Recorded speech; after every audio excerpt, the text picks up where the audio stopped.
बिस्मिल्लाहिर्रहमानिर्रहीम। अस्सलामुअलैकुम। आप देख रहे हैं PMN न्यूज़ और मैं हूं नाइला भट्टी। शामिल करते हैं आज की अहम खबरें। खबर शामिल करते हैं सऊदी अरब जद्दा से हमारी ब्यूरो चीफ सना शुएब के मुताबिक पाक ओवरसीज़ मीडिया फोरम का इजलास जद्दा के एक मकामी होटल में मुनक्किद हुआ, जिसमें फोरम की तंजीमें नौ करते हुए नए ओहदेदारों का बाहमी मुशावरत के साथ इंतखाब किया गया।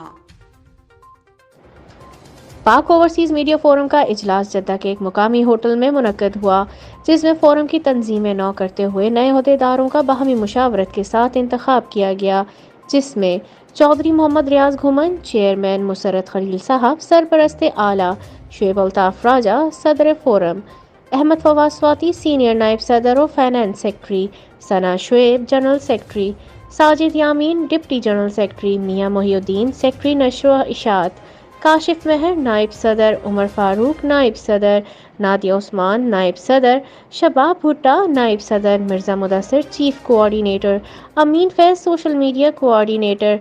ओहदेदारों का इंतखाब 3 साल की मुद्दत के लिए अमल में आया है। तमाम फैसले बाहमी मुशावरत से होंगे। फोरम के वक़ार और ख़बरों के मयार को बेहतर और बरवक्त दिखाया जाएगा। सऊदी कवानीन का एहतराम लाजिम होगा। किसी सनसनीखेज़ या झूठी खबर से इज्तनाब करना होगा। तमाम ओहदेदारों ने मज़कूरा शराइत पर इत्तफ़ाक़ किया और बावक़ार अंदाज में काम करने का अहद किया।